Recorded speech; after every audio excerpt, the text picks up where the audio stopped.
Saudações a todos, sejam bem-vindos ao Palavra Diária. Que alegria ter você aqui. Vamos conversar hoje sobre os falsos mestres. Assunto muito importante. É um tema assim que a gente vê lá em 2 Pedro, capítulo 2, né, um alerta sobre gente que se infiltra. Exato. Parecem ovelhas, mas por dentro são lobos, vêm com doutrinas estranhas, distorcem tudo, causam divisão. Pois é. E olha, a frequência com que a Bíblia fala disso é impressionante. Pensa só, 25 dos 27 livros do Novo Testamento falam de falsos mestres e ensino errado das Escrituras. E 12 dos 39 do Antigo, são 39 livros da Bíblia, é um assunto muito importante para a gente se calar. Devemos combater, devemos ensinar a verdade do Evangelho. Caramba, é muito livro. Mostra que não é um probleminha qualquer, né? De jeito nenhum, é uma ameaça constante. Precisamos, assim, saber identificar e combater com a palavra. É verdade. E essa preocupação, ela não é só do Novo Testamento. Já vinha adiante. Por exemplo, em Deuteronômio, Moisés escreve sobre como Deus manda rejeitar profeta que desvia o povo. Mesmo que faça sinais, né? Isso, mesmo com sinais. E o teste é claro. A palavra dele se cumpre ou não, simples assim.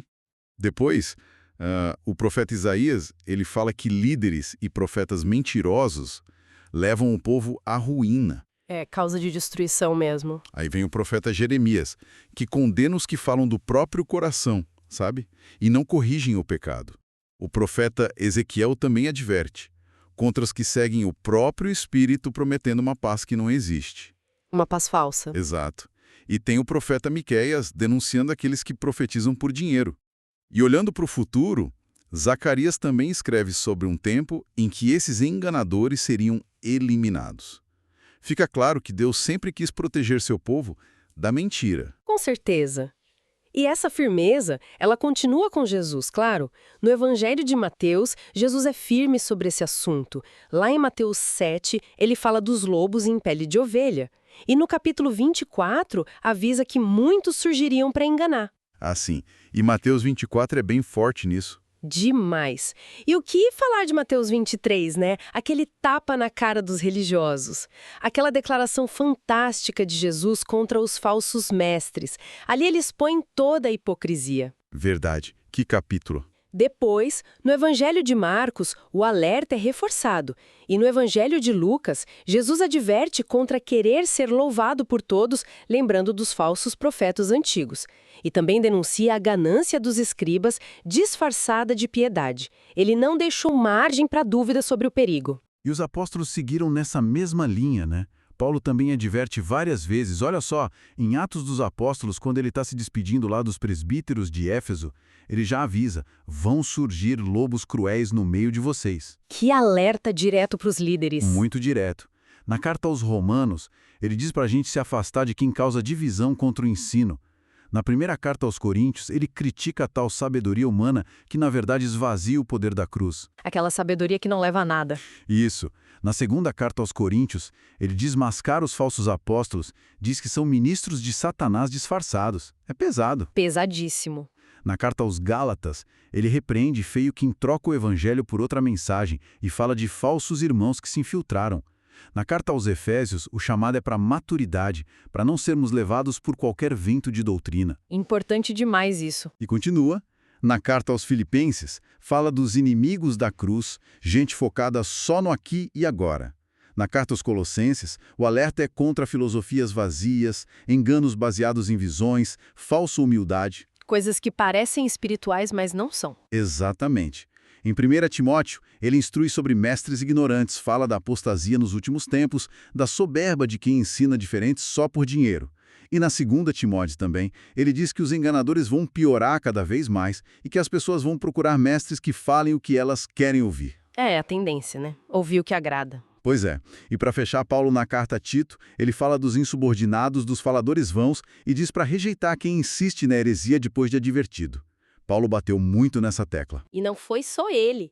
Nas outras cartas o cuidado é o mesmo. Veja, o autor de Hebreus também entra nesse assunto, pedindo para não nos deixarmos levar por doutrinas estranhas, diferentes. Sempre voltando ao fundamento. Sempre. A carta escrita por Tiago adverte sobre a responsabilidade de ensinar, né? E faz um contraste forte entre a sabedoria que vem do alto e a terrena, que ele chama de demoníaca, cheia de inveja. Forte isso. Muito.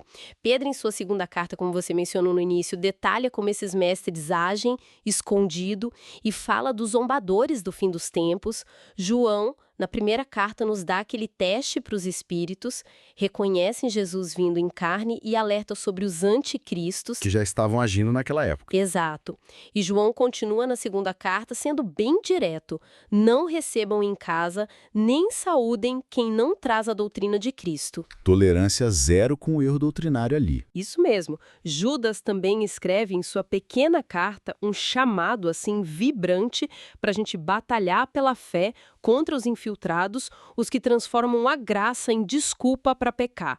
E, finalmente, em Apocalipse, João também escreve: Cristo elogia a igreja de Éfeso por rejeitar falsos apóstolos. Mas repreende outras, né? Sim, repreende Pérgamo e Tiatira por tolerarem falsos ensinos lá no meio delas. Ou seja, a Bíblia inteira ecoa esse alerta do Gênesis, do Antigo ao Novo Testamento. Fica muito claro o padrão, né? Falsos mestres introduzem heresias destruidoras no meio do povo. Usam palavras bonitas, exploram a fé para ganhar dinheiro ou poder. Distorcem a mensagem da cruz. A vida deles não condiz com o que pregam, não tem fruto e, no fundo, eles rejeitam a autoridade de Cristo. Bom, a pergunta é: como a gente se defende? A resposta da Bíblia é uma só.